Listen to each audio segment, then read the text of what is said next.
સૌથી પહેલા દોસ્તો આપણે વાત કરીએ તો વરસાદનો બીજો રાઉન્ડ પણ શરૂ થઈ ચૂક્યો છે, તો અહીં પણ ધબધબાટી બોલાવવાની શરૂ કરી છે। તો વરસાદનો બીજો રાઉન્ડ આજથી શરૂ થયો છે। તો ગુજરાતના જાણીતા એવા હવામાન નિષ્ણાત અંબાલાલ પટેલ દ્વારા રાજ્યમાં અનેક જિલ્લાઓમાં વરસાદ વરસવાની આગાહી કરી છે, જેમાં બનાસકાંઠા, મહેસાણા, કચ્છના ભાગોમાં ધોધમાર વરસાદ તેમજ મધ્ય ગુજરાતના કેટલાક ભાગોમાં ભારે વરસાદી ઝાપટાઓ થશે।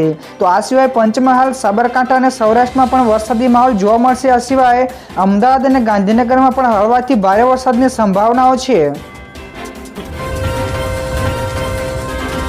તો દોસ્તો બીજા સૌથી મોટા સમાચાર સામે આવ્યા છે। સરદાર સરોવરની જળ સપાટીમાં થયો ભારે વધારો। તો હવામાન વિભાગની આગાહી વચ્ચે ગુજરાતમાં અનેક જિલ્લાઓમાં વરસાદી માહોલ જામ્યો છે, ત્યારે નર્મદા ડેમમાં પણ નવા નીર આવતા તેની જળ સપાટીમાં સતત વધારો થયો છે। તો ડેમની જળ સપાટી 134.73 મીટર ઉપર પહોંચી છે। તો ડેમમાં પાણીની આવક વધીને 3,80,000 ક્યુસેક થઈ છે। તો હાલમાં ડેમના 15 દરવાજા 2 મીટર ખુલીને 2 લાખ કરતાં વધારે ક્યુસેક પાણી નર્મદા નદીમાં છોડવામાં આવી રહ્યું છે। તો ખાસ કે નર્મદા જિલ્લામાં છેલ્લા 24 કલાકમાં 17 ઇંચ કરતાં વધારે વરસાદ નોંધાયો છે। આગળ દોસ્તો વધુ એક સૌથી મોટા સમાચાર મળ્યા છે। આઈએમડી એટલે કે ભારતીય હવામાન વિભાગ દ્વારા પણ આજે 8 રાજ્યોમાં ભારે વરસાદનું એલર્ટ અપાયું છે। તો દેશના અનેક રાજ્યોમાં ભારે વરસાદી માહોલ છવાયેલો છે, ત્યારે આંધ્રપ્રદેશમાં વરસાદના કારણે પૂર જેવી સ્થિતિ પણ સર્જાઈ છે। તો ત્યાં લગભગ 6 લાખ કરતાં વધારે લોકો વિસ્થાપિત થયા છે। તો રાજસ્થાનના અનેક વિસ્તારો પણ પાણીમાં ગરકાવ થઈ ગયા છે। તો હવામાન વિભાગે હજુ પણ 8 રાજ્યોમાં ભારે વરસાદનું એલર્ટ અપાયું છે, જેમાં ગુજરાત, મધ્ય મહારાષ્ટ્ર, આંધ્રપ્રદેશ, અરુણાચલ પ્રદેશ, હરિયાણા, મધ્યપ્રદેશ અને રાજસ્થાનનો સમાવેશ થાય છે। ત્યારે હવામાન વિભાગે તમામ લોકોને સાવચેતી રાખવાની પણ અપીલ કરી છે। તો દોસ્તો બીજા સૌથી મહત્વપૂર્ણ સમાચાર, ક્રૂડ ઓઇલના ભાવમાં થયો નોંધપાત્ર ઘટાડો। તો આગામી સમયમાં પેટ્રોલ અને ડીઝલના ભાવ ઘટી શકે છે। આંતરરાષ્ટ્રીય બજારમાં ક્રૂડ ઓઇલની કિંમત પ્રતિ બેરલ $70 નીચે આવીને $69.68 પ્રતિ બેરલ ઉપર ટ્રેડ થઈ રહી છે। તો ડિસેમ્બર 2023 પછી છેલ્લા 9 મહિનામાં ક્રૂડ ઓઇલના ભાવમાં આ સૌથી નીચું સ્તર છે। જો કાચા તેલની કિંમતોમાં આ ઘટાડો લાંબા સમય સુધી હજુ પણ ચાલુ રહેશે તો સરકાર પેટ્રોલ અને ડીઝલના ભાવમાં ઘટાડો કરી શકે છે। તો પેટ્રોલ અને ડીઝલના ભાવમાં ઘટાડો મોંઘવારીનો સામનો કરવામાં મદદ પણ કરી શકે છે। ત્યારબાદ દોસ્તો બીજા સૌથી અગત્યના સમાચાર, રાજ્યના 78 લાખથી વધારે લાભાર્થીઓએ રેશન કાર્ડનું ઈ-કેવાયસી પૂર્ણ। જી હા દોસ્તો, રાજ્યના તમામ રેશન કાર્ડ ધારકોનું 100% ઈ-કેવાયસી કરાવવા ઝુંબેશ હાથ ધરાઈ છે। તો અત્યાર સુધીમાં કુલ 78 લાખથી વધારે લાભાર્થીઓએ ઈ-કેવાયસીની પ્રક્રિયા પૂર્ણ થઈ ચૂકી છે। તો રેશન કાર્ડ ધારક ઘર બેઠા માય રેશન મોબાઈલ એપ્લિકેશન સહિતના વિવિધ 3 રીતે ઈ-કેવાયસી કરાવી શકાશે। તો આ ઝુંબેશમાં સહભાગી થઈને ઈ-કેવાયસી કરાવવા રેશન કાર્ડ ધરાવતા લાભાર્થીઓને અન્ન અને નાગરિક પુરવઠા વિભાગ દ્વારા અનુરોધ કરવામાં આવ્યો છે। તો દોસ્તો તમે પણ ઈ-કેવાયસી પૂર્ણ કરી ચૂક્યા છો કે નહીં, ફટાફટ નીચે કોમેન્ટમાં જણાવજો। તો દોસ્તો આ સિવાયના બીજા સમાચારની આગળ વાત કરવામાં આવે તો સીસીઈની પરીક્ષાને લઈને ખૂબ જ મહત્વપૂર્ણ સમાચાર। તો સીસીઈની પરીક્ષાને લઈને સમાચાર મળ્યા છે કે જાહેરાત અનુસાર ઉમેદવારો પોતાનું ગુણપત્રક જોઈ શકશે।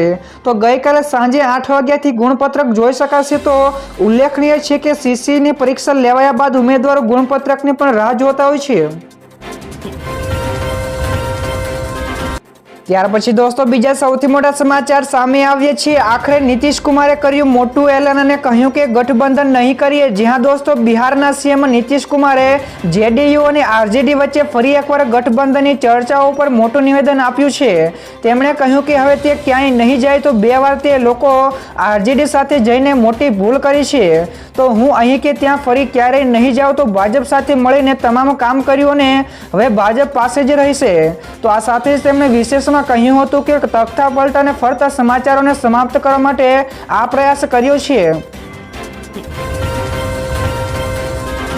ત્યારબાદ દોસ્તો આગળના બીજા સૌથી અગત્યના સમાચાર, ઇલેક્ટ્રિક વાહનોના નિર્માતાઓને હવે સબસિડીની જરૂર નથી। જી હા દોસ્તો, કેન્દ્રીય મંત્રી નીતિન ગડકરીએ ઇલેક્ટ્રિક વ્હીકલ નિર્માતાઓને સરકાર તરફથી મળતી સબસિડીને લઈને મોટું નિવેદન આપ્યું છે।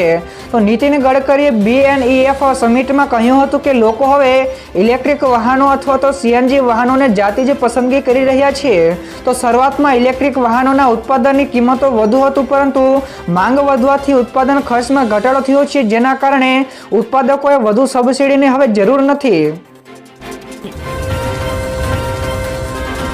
ત્યાર પછી દોસ્તો બીજા સૌથી મહત્વપૂર્ણ સમાચાર ગેમિંગ ઝોન અંગે સરકારનો મોટો નિર્ણય. તો રાજકોટમાં થયેલા અગ્નિકાંડ બાદ સરકાર જાગી ઉઠી છે. તો રાજ્યના મુખ્યમંત્રી ભૂપેન્દ્ર પટેલે ગેમ ઝોનને લઈને મહત્વપૂર્ણ નિર્ણય કર્યો છે. તો સરકાર દ્વારા હવે ગેમિંગ એક્ટિવિટી એરિયા અને કોમર્શિયલ બાંધકામોમાં થતા ગેમિંગ એક્ટિવિટી એરિયા માટે અલગ અલગ પ્લાનિંગ અને રેગ્યુલેશનની જોગવાઈ કરવામાં આવી છે.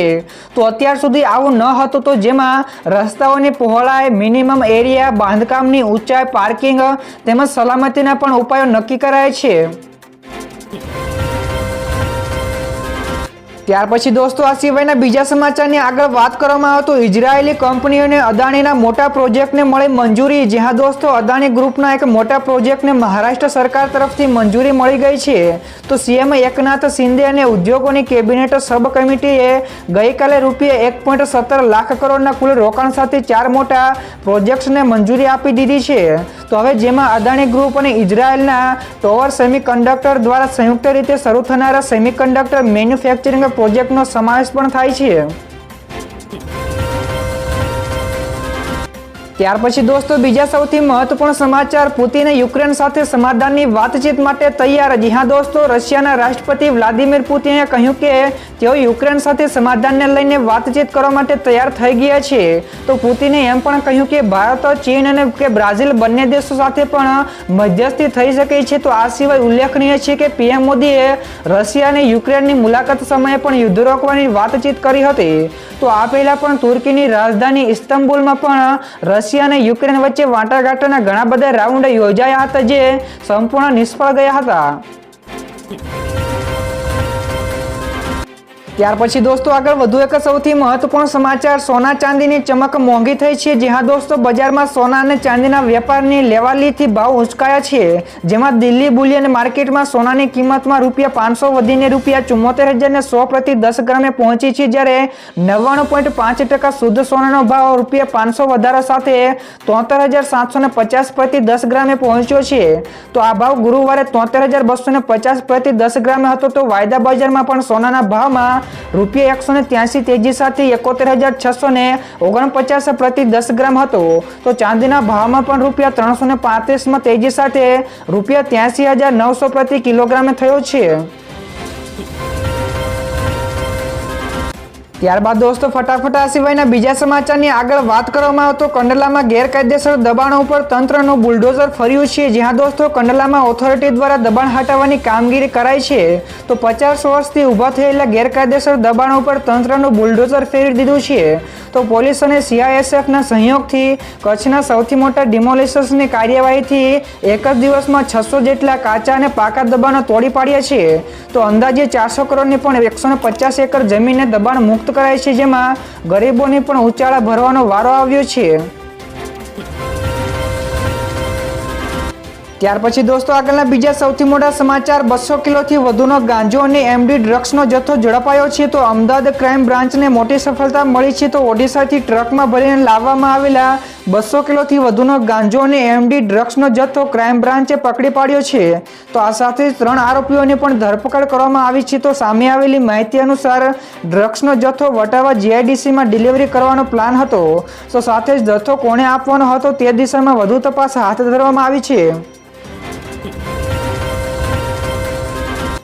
ત્યારબાદ દોસ્તો આ સિવાયના બીજા સમાચારની ઝડપથી વાત કરવામાં આવે તો 370ની કલમને લઈને અમિત શાહનું મોટું